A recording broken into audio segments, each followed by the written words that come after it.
दरबार में गोनू झा की प्रतिष्ठा बढ़ती जा रही थी और उसी अनुपात में उनके ईर्ष्यालु प्रतिद्वंदी भी बढ़ रहे थे। अब तो स्वयं मिथिला नरेश हर बात में गोनू झा से परामर्श लेते थे। ये बात कई दरबारियों को जरा भी पसंद नहीं आ रही थी। वे लोग ईर्ष्या के मारे किसी ऐसे अवसर की तलाश में थे जब दरबार में गोनू झा को नीचा दिखाया जा सके। ऐसे दरबारियों का एक गुट बन गया था जो गोनू झा से जलते थे। इसी गुट में भूखन मिश्रा नाम का एक दरबारी भी था। ये दरबारी गोनू झा से कुछ अधिक ही शत्रुता मानता था, पर इसका कोई जोर तो गोनू झा पर चलता नहीं था। भूखन मिश्रा की एक आंख बचपन में ही बंद हो गई थी। वो सिर्फ एक आंख से ही देखता था। अक्सर एक आंख होने के कारण वो उपहास का पात्र भी बनता था। एक दिन ये विरोधी गुट आपस में विचार विमर्श कर रहे थे। भूखन मिश्रा ने कहा, देख लेना, एक दिन गोनू झा महाराज के प्रमुख सेनापति का पद प्राप्त कर लेगा। मुझे तो साफ साफ दिखाई दे रहा है। एक दरबारी हंसकर बोला, आश्चर्य है मिश्रा जी, हमारी तो दो दो आंखें हैं, पर हमें तो नहीं दिखाई दे रहा और आप एक आंख से साफ साफ देख रहे हैं। मिश्रा जी तिलमिला गए और बोले, गोपलाल, मजाक मत करो। मैं आपको भविष्य की तस्वीर दिखा रहा हूँ। वो कल का आया गोनू झा हम सब पुराने दरबारियों पर भारी पड़ रहा है। देख लेना, एक दिन आएगा जब वो महाराज को एक अद्भुत परामर्श देगा। एक दरबारी ने कहा, कैसा अद्भुत परामर्श मिश्रा जी? मिश्रा जी ने गोनू झा की नकल करने का प्रयास करते हुए कहा, महाराज, परामर्श के लिए मैं अकेला ही काफी हूँ। इतने सारे दरबारियों का खर्चा उठाने से तो अच्छा है कि उस खर्चे को प्रजा हित में लगाया जाए। ये सुनते ही सारे दरबारी आश्चर्यचकित रह गए।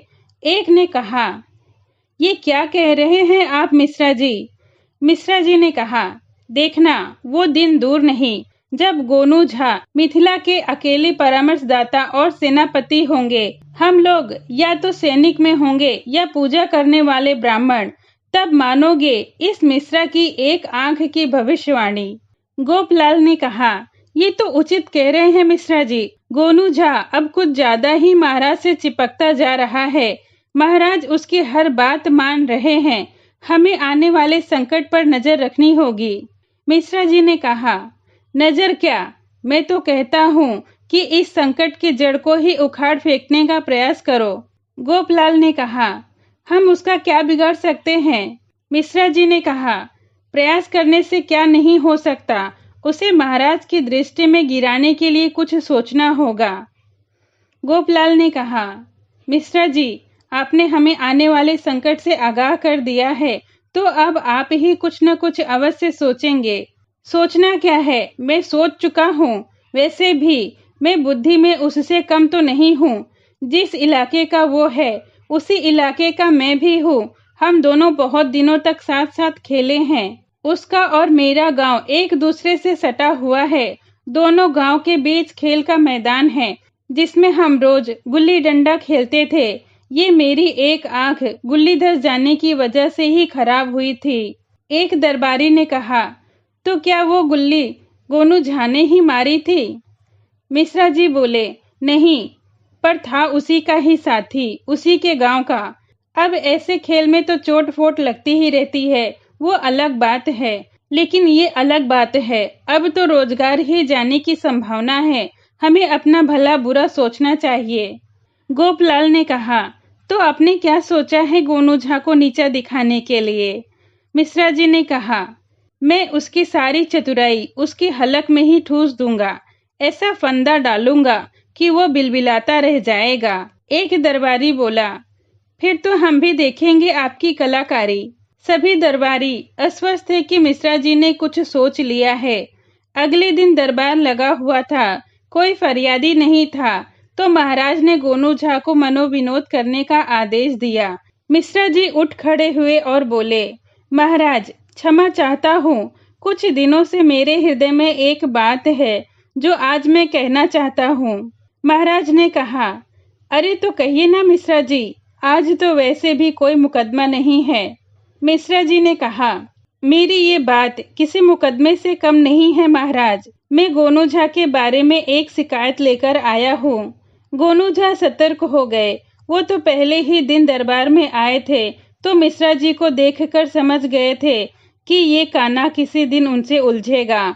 बचपन में गुल्ली डंडे के खेल में गोनू झा ने उन्हें इतना पदाया था कि वो तभी से उनसे खुन्नस खाता था। मिश्रा जी ने आगे कहा, महाराज, आपको जानकर हैरानी होगी कि मैं और गोनू झा बचपन से ही एक दूसरे को जानते हैं। महाराज बोले, इसमें हैरानी क्यों होगी मिश्रा जी? ये बात तो पंडित जी ने हमें पहले ही दिन बता दी थी कि आप उनके पड़ोसी गांव के हैं। मिश्रा जी ने कहा, लेकिन ये तो उन्होंने नहीं बताया होगा कि दरबार में आने से पहले वे सूदखोरी का काम करते थे। लोगों की चीजें गिरवी रखकर उन्हें धन देते थे और ब्याज वसूलते थे। क्यों गोनू झा, मैं ठीक तो कह रहा हूँ ना? गोनू झा आराम से बोले, हाँ हाँ मिश्रा जी, आप आगे कहते रहिए।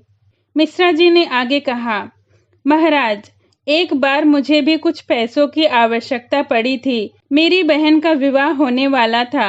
अब विवाह में तो आप जानते ही हैं कि धन की आवश्यकता होती है। तब मैंने भी गोनू झा के पास अपनी एक बेशकीमती चीज 500 रुपए में गिरवी रखी थी। उस बात को 8 साल हो गए हैं। अब मैं उस चीज का ब्याज सहित धन देकर वापस चाहता हूँ तो गोनू झा इनकार करते हैं, टाल मटोल करते हैं, कल आना कहते हैं। गोनू झा ने मिश्रा जी से कहा, मिश्रा जी, क्या मैं उस बेशकीमती चीज का नाम जान सकता हूँ? गोनू झा शायद सारी जालसाजी समझ लेना चाहते थे। मिश्रा जी ने कहा, आप भूल भी गए गोनू झा, कमाल है। गोनू झा ने कहा, भाई, वो क्या है कि मेरे यहाँ हजारों लोग अपनी चीजें गिरवी रख जाते हैं। अब मैं किस किस का ध्यान रखूं?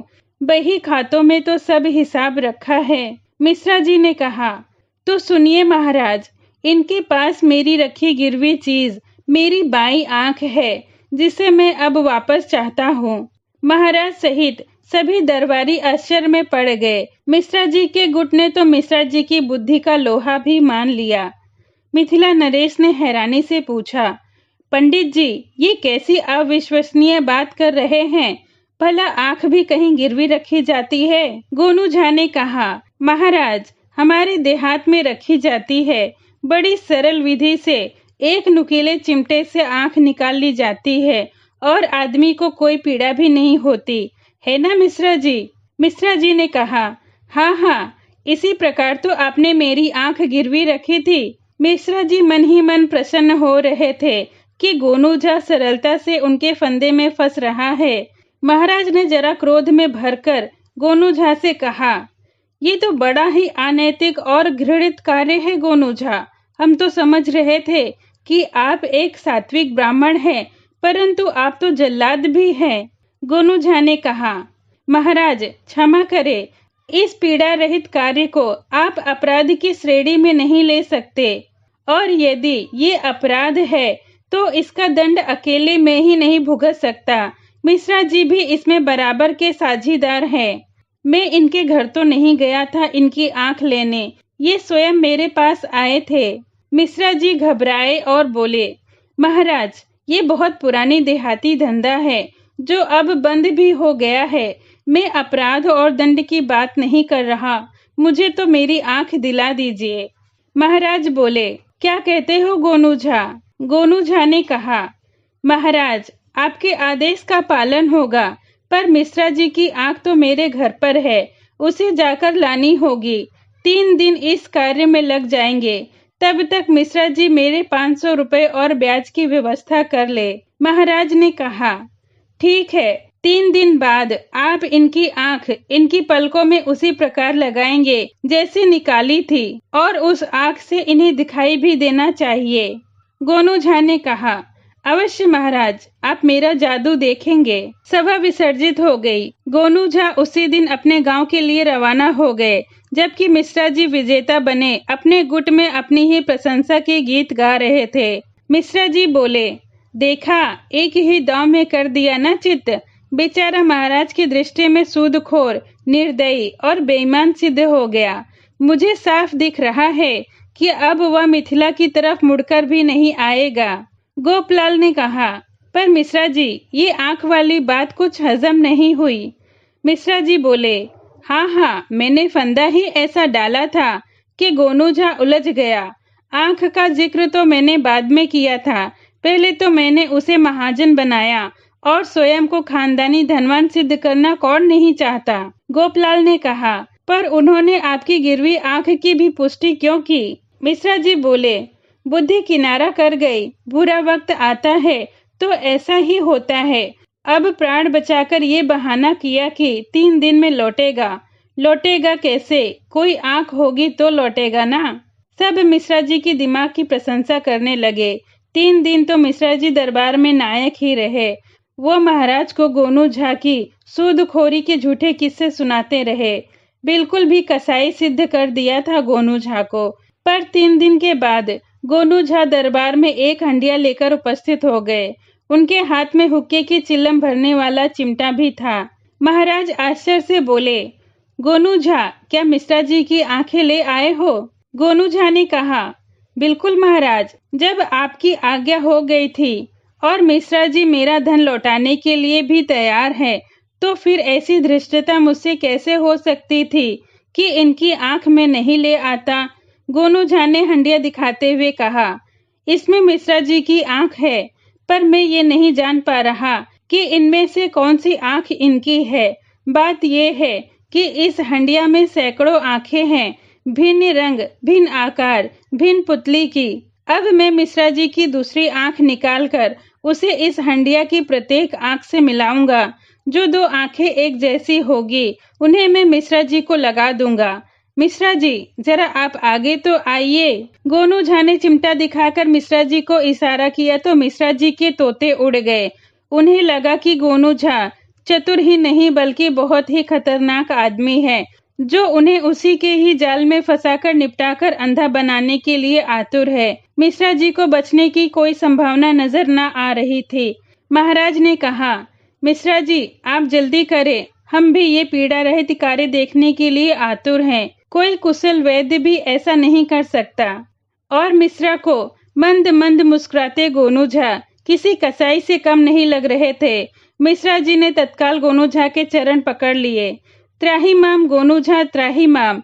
मिश्रा जी रो पड़े और महाराज के सामने अपना अपराध कबूल कर लिया। गोनू झा की प्रार्थना पर मिश्रा जी को क्षमादान मिला और मिथिला नरेश एक बार फिर गोनू झा की बेमिसाल बुद्धि के कायल हो गए।